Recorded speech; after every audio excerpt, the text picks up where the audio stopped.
Hello दोस्तों, आप सभी का स्वागत है मेरे चैनल दीपक नर्सिंग कलेक्शन पर। आज हम क्विज़ 3 पे बात करेंगे। क्विज़ 1 और 2 का वीडियो आ चुका है, नहीं देखा है तो लिंक डिस्क्रिप्शन में है, देख लीजिए। वो भी इम्पोर्टेंट क्वेश्चन है, बहुत इंपॉर्टेंट क्वेश्चन है, प्रीवियस ईयर के क्वेश्चन है सारे ही। क्विज़ 3 की फर्स्ट क्वेश्चन की बात करते हैं। Classical sign of acute glomerulonephritis is. Acute glomerulonephritis का मुख्य साइन या क्लासिकल साइन क्या है? ऑप्शन ए है generalised oedema specially of the face and periorbital area. B है fever and sore throat. C है hypotension and dizziness and D है all of the about.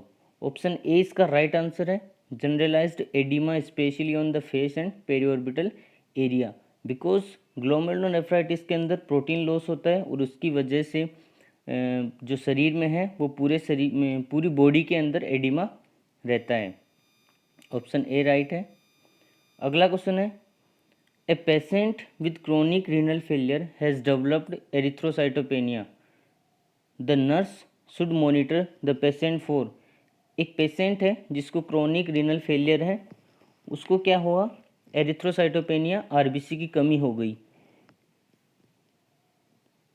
तो नर्स क्या मॉनिटर करेगी उस पेशेंट के अंदर? ऑप्शन ए है डिस्निया एंड साइनोसिस, बी है ब्लीडिंग टेंडेंसीज, सी है फटीक एंड वीकनेस और डी है डेवलपमेंट ऑफ इन्फेक्शन।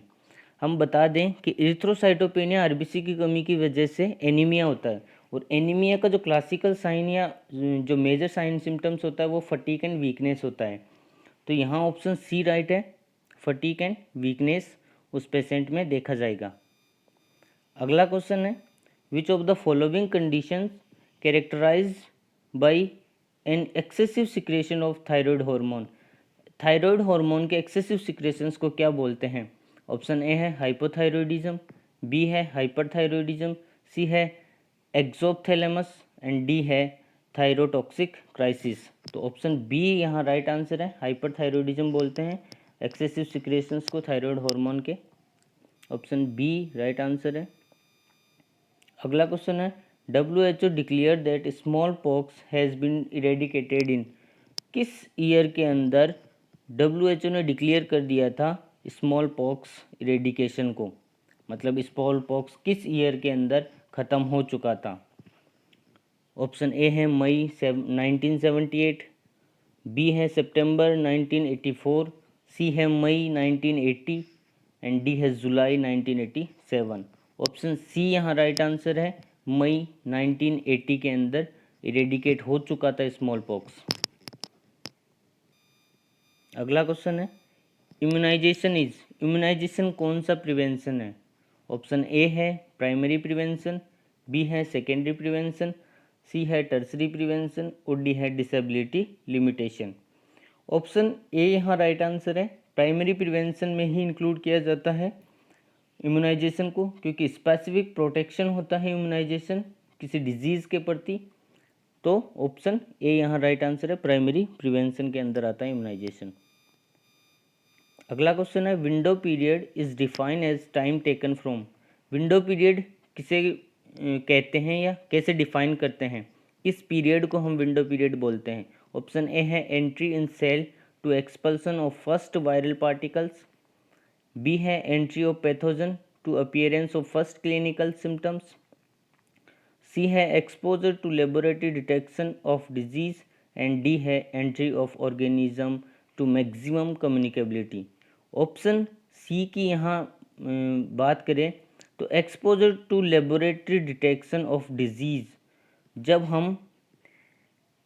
जब इन्फेक्शन हो जाता है या एक्सपोजर हो जाता है कोई भी ऑर्गेनिज्म, माइक्रो ऑर्गेनिज्म, तो उसको हम लेबोरेटरी में डिटेक्ट करते हैं टेस्ट करके, उस पीरियड को हम विंडो पीरियड कहते हैं। और ऑप्शन बी की बात करें तो एंट्री ऑफ पैथोजन से फर्स्ट साइन एंड सिम्टम्स का आना इंक्यूबेशन पीरियड कहलाता है। तो यहाँ ऑप्शन सी राइट आंसर है, बी इंक्यूबेशन पीरियड का है। अगला क्वेश्चन है, the incubation period of measles is. Measles का इंक्यूबेशन पीरियड कितना होता है? मीजल्स का इंक्यूबेशन पीरियड 10 से 14 दिन होता है। ऑप्शन में देख लीजिए, ऑप्शन ए है 3 डे, बी है 10 डे, सी है 21 डे और डी है 30 डे। तो यहाँ 10 to 14 डे है, तो ऑप्शन बी राइट आंसर रहेगा 10 डे। अगला क्वेश्चन है which of the following is the major complication associated with the incomplete abortion. Incomplete abortion का मेजर कॉम्प्लिकेशन क्या हो सकता है? ऑप्शन ए है प्रोफ्यूज ब्लीडिंग, बी है सेप्सिस, सी है कोरियोकार्सिनोमा, डी है blood coagulation disorder. Option A और बी की बात करें तो ए तो यहाँ पर कॉम्प्लिकेशन हो सकता है मेजर कॉम्प्लिकेशन, क्योंकि हेमरेज होएगा और हेमरेज की वजह से हाइपोवोल्यूमिक शॉक में जा सकता है पेशेंट। तो यहाँ मेजर कॉम्प्लिकेशन है जो इनकम्प्लीट अबॉर्शन के साथ हो सकता है वो प्रोफ्यूज ब्लीडिंग है। इसके अलावा इनकम्प्लीट अबॉर्शन से सेप्सिस भी होता है, लेकिन वो लेट होता है। जो मेजर कॉम्प्लिकेशन है वो तो प्रोफ्यूज ब्लीडिंग है। ऑप्शन ए राइट आंसर है। अगला क्वेश्चन है the nurse is caring for a child after a tonsillectomy. एक नर्स है जो केयर कर रही है बच्चे की जिसको टॉन्सिलेक्टोमी सर्जरी हुई है। The nurse monitor the child नोविंग that which finding indicate the child is bleeding. कैसे पता लगाएगी नर्स कि उसको अब ब्लीडिंग हो चुकी है? ऑप्शन ए है फ्रीक्वेंट स्वेलोविंग, बी है a decrease pulse rate, C है complaint of discomfort and D है an elevation in blood pressure. तो ऑप्शन ए को देखिए, अगर वो बार बार स्वेलोविंग गिटक रहा है तो पता लग सकता है कि उसको ब्लीडिंग है, तभी वो कुछ अंदर स्टमक के अंदर ले रहा है। तो फ्रीक्वेंट स्वेलोविंग से पता लग जाएगा कि उसको ब्लीडिंग हो चुकी है। ऑप्शन ए राइट आंसर है। अगला क्वेश्चन है an infant with a diagnosis of hydrocephalus is scheduled for surgery which is the priority nursing intervention in the preoperative period। एक इन्फेंट है जो हाइड्रोसिफेलस का है, वो सर्जरी के लिए शेड्यूल किया गया है, उसकी सर्जरी शेड्यूल की गई है। तो प्रायोरिटी नर्सिंग इंटरवेंशन क्या होएगा सर्जरी से पहले? ऑप्शन ए है the urine for protein, B है reposition the infant frequently, C है प्रोवाइडिंग ए स्टिमुलेटिंग एनवायरनमेंट और डी है assess blood pressure every 15 minute. Option D हम देख सकते हैं assess blood pressure every 15 minute, लेकिन हर 15 मिनट में देखना ज़रूरी नहीं है। हम 4 घंटे में उसका ब्लड प्रेशर एक बार चेक कर सकते हैं। लेकिन अगर प्री ऑपरेटिव की बात करें तो ऑप्शन बी राइट आंसर होगा, रिपोजिशन द इन्फेंट फ्रिक्वेंटली। इससे आईसीपी नहीं बढ़ेगा, रिस्क कम रहेगी आईसीपी बढ़ने की। तो reposition of the infant frequently रखना है पेशेंट को, बच्चे को। अगला क्वेश्चन है a client has a stage second pressure ulcer in the sacral area. Sacral area के अंदर सेकंड स्टेज के प्रेशर अल्सर है। Which finding would the nurse expect to note on assessment the client. Second pressure ulcer, जो second stage का pressure ulcer है, उसमें किस type का असेसमेंट नर्स फाइंड कर सकती है? ऑप्शन ए है इंटैक्ट स्किन, बी है full thickness skin loss, C है exposed bone tendon and muscles and D है partial thickness skin loss of the dermis. तो यहाँ तो राइट आंसर बी है फुल थिकनेस स्किन लॉस, क्योंकि dermis और एपिडर्मिस दोनों ही लॉस हो जाएगी। इसके अलावा अगर एक्सपोज सी की बात करें, ऑप्शन सी की एक्सपोज्ड बोन टेंडर और मसल्स की, तो ये फोर्थ स्टेज का प्रेशर अल्सर होता है। तो यहाँ राइट आंसर बी है। अगला क्वेश्चन है the nurse is planning activities for a client diagnosed with bipolar disorder with aggressive social behaviour. एक क्लाइंट है जिसको बाइपोलर डिसऑर्डर है, लेकिन अभी जो चल रहा है उसको एग्रेसिव सोशल बिहेवियर है, अभी मेनिया चल रहा है, डिप्रेशन नहीं है। तो which activity would be most appropriate for this client. उसके लिए कौन सी एक्टिविटी सबसे बेस्ट रहेगी?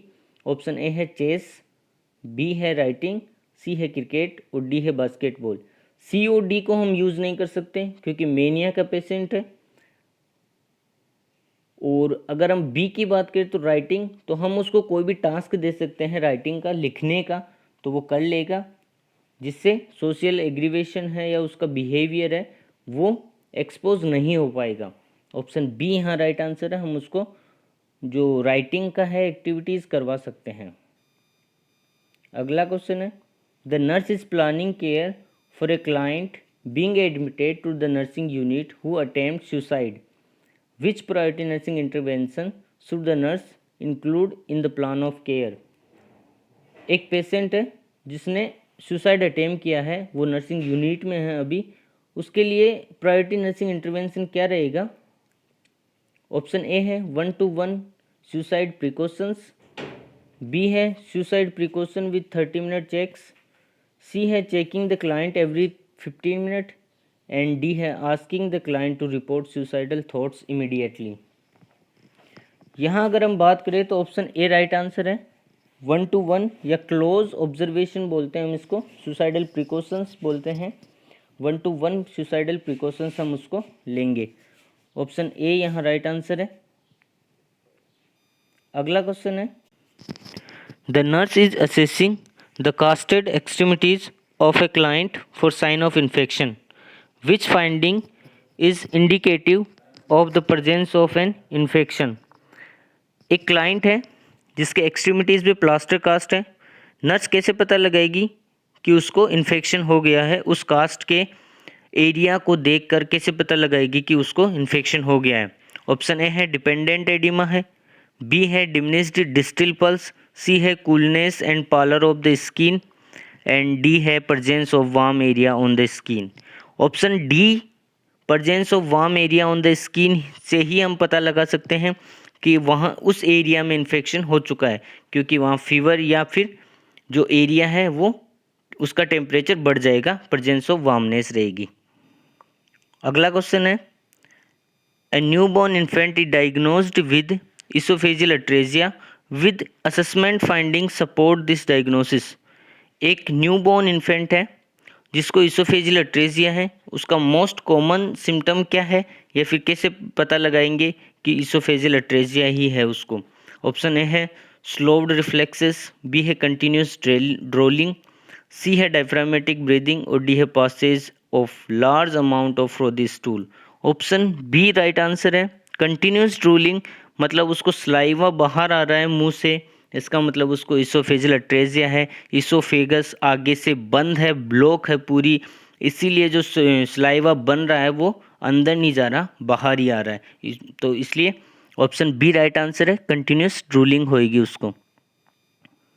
अगला क्वेश्चन है, blindness can be seen in. Blindness किस डिजीज़ के अंदर या फिर किस डिजीज़ का कॉम्प्लिकेशन हमें दिख सकता है, हो सकता है? ऑप्शन ए है मीजल्स, बी है मम्स, सी है रूबेला और डी है कॉक्सेकी वायरस। ठीक है, ब्लाइंडनेस मीजल्स की बात करें तो मीजल्स का एक कॉम्प्लिकेशन होता है विटामिन ए की डेफिशिएंसी। मीजल्स की वजह से विटामिन ए की डेफिशिएंसी होती है और विटामिन ए की डेफिशिएंसी होने से केरेटोमलेशिया होता है और केरेटोमलेशिया की वजह से ब्लाइंडनेस होता है। तो ऑप्शन ए यहाँ राइट आंसर है। ब्लाइंडनेस हम मीजल्स का कॉम्प्लिकेशंस देख सकते हैं, ऑप्शन ए राइट आंसर है। अगला क्वेश्चन है, best method of screening for early detection of carcinoma breast in young women. Best method कौन सा है कार्सिनोमा को डिटेक्ट करने का ब्रेस्ट का? ऑप्शन ए है रेगुलर एक्सरे, बी है सेल्फ एग्जामिनेशन, सी है मेमोग्राफी और डी है रेगुलर बायोप्सी। तो ऑप्शन बी यहाँ राइट आंसर है। अगर ब्रेस्ट सेल्फ एग्जामिनेशन करते हैं तो उससे पता लग जाएगा कि ब्रेस्ट कैंसर या कार्सिनोमा है या नहीं है। तो यहाँ बी ऑप्शन राइट आंसर है। अगला क्वेश्चन है, minimum number of sputum specimen required to confirm diagnosis TB according to RNTCP guideline. Revised national tuberculosis control programme की गाइडलाइन के अकॉर्डिंग एक टीबी के डायग्नोसिस के लिए, पॉजिटिव के लिए कितने स्पेसिमेन, स्पुटम स्पेसिमेन पॉजिटिव आने चाहिए? ऑप्शन ए है 1, बी है 2, सी है 3 एंड डी है 4। तो ऑप्शन बी देखिए, 2 स्पेसिमेन पॉजिटिव आने चाहिए और वो भी मॉर्निंग के स्पेसिमेन दोनों ही पॉजिटिव आने चाहिए, एक पहले दिन का और फिर एक दूसरा 24 आवर के बाद का। दोनों अगर पॉजिटिव आते हैं तो हम टीबी को डायग्नोस कर देते हैं, पॉजिटिव मान लेते हैं अकॉर्डिंग टू आरएनटीसीपी के हिसाब से। अगला क्वेश्चन है, अल्मा अत्ता conference was held in. Alma अत्ता कॉन्फ्रेंस किस ईयर में हुआ था? ऑप्शन ए है 1948 में, बी है 1956 में, सी है 1977 में और डी है 1978 में। ऑप्शन डी यहाँ राइट आंसर है, 1978 में। और क्यों हुआ था? क्योंकि हेल्थ फॉर ऑल 2000 को के जो डिक्लेयर हुआ था, हेल्थ फॉर ऑल 2000, उसके हिसाब से अल्मा अत्ता एक कॉन्फ्रेंस की गई थी, उसी को आगे बढ़ाने के लिए, तो वो की गई थी 1978 के अंदर। अगला क्वेश्चन है, rule of half is seen in, किस डिजीज में रूल ऑफ हाफ देखा जाता है? ऑप्शन ए है CST, cardiac heart disease, B है हाइपरटेंशन, सी है ब्लाइंडनेस, डी है एक्सीडेंट एंड इंजरीज में। तो ऑप्शन बी यहाँ राइट आंसर है, हाइपरटेंशन के अंदर रूल ऑफ हाफ देखा जाता है। रूल ऑफ हाफ का मतलब है, अगर पूरे वर्ल्ड की बात करें तो आधे लोग हाइपरटेंशन से पीड़ित है या हाइपरटेंशन उनको है, उनमें से आधे लोग, जिनको है उनमें से आधे लोग इसका ट्रीटमेंट ले रहे हैं, और जो ट्रीटमेंट ले रहे हैं उनके भी आधे लोग एक्चुअल ट्रीटमेंट ले रहे हैं, टाइम टू टाइम मेडिकेशंस ले रहे हैं। तो ये जो रूल है उसको हम रूल ऑफ हाफ बोलते हैं, ये हाइपरटेंशन में देखा जाता है। ऑप्शन बी यहाँ राइट आंसर है। अगला क्वेश्चन है, the heat regulatory centre is located in the, brain के किस पार्ट में हीट रेगुलेटरी सेंटर होता है? ऑप्शन ए है थैलेमस, बी है हाइपोथैलेमस, सी है लिम्बिक सिस्टम और डी है मेडुला। ऑप्शन बी यहाँ राइट आंसर है, हाइपोथैलेमस के अंदर ही हीट रेगुलेटरी सेंटर होता है। अगला क्वेश्चन है, which of the following organism is mostly implicated in causing community acquired pneumonia? Community acquired pneumonia का ऑर्गेनिज्म या कोजिंग ऑर्गेनिज्म कौन सा है? ऑप्शन ए है स्टेफाइलोकोकस एयूरियस, बी है स्यूडोमोनास ओरिजिनोसा, सी है स्ट्रेप्टोकोकस न्यूमोनाई एंड डी है mycoplasma pneumoniae. Option C right answer है, streptococcus pneumoniae community acquired pneumonia है और यही मोस्ट कॉमन न्यूमोनिया है। अगला क्वेश्चन है, obesity is commonly determined by measuring, obesity किसके द्वारा मीजर करके डिटरमाइन की जाती है? ऑप्शन ए है बॉडी वेट, बी है सर्कमफेरेंस मेजरमेंट, सी है फ्रेम साइज और डी है बॉडी मास इंडेक्स। तो बॉडी मास इंडेक्स के हिसाब से ही हम ओबेसिटी को डिटरमाइन करते हैं। जब बॉडी मास इंडेक्स 30 से ऊपर होता है तो हम उसको ओबेस बोलते हैं।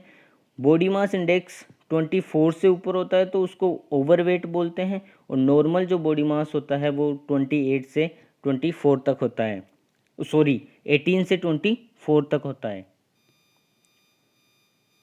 अगला क्वेश्चन है, the most common pathogen in the bladder that cause UTI, UTI का मोस्ट कॉमन पैथोजन कौन सा है? यूरिनरी ट्रैक्ट इन्फेक्शन किस पैथोजन की वजह से होता है कॉमनली? ऑप्शन ए है इकोलाई, बी है क्लैप्सेला, सी है प्रोटीएस एंड डी है कैंडिडा। तो ऑप्शन ए राइट आंसर है, इकोलाई ही मोस्ट कॉमन कोज हो सकता है यूटीआई का।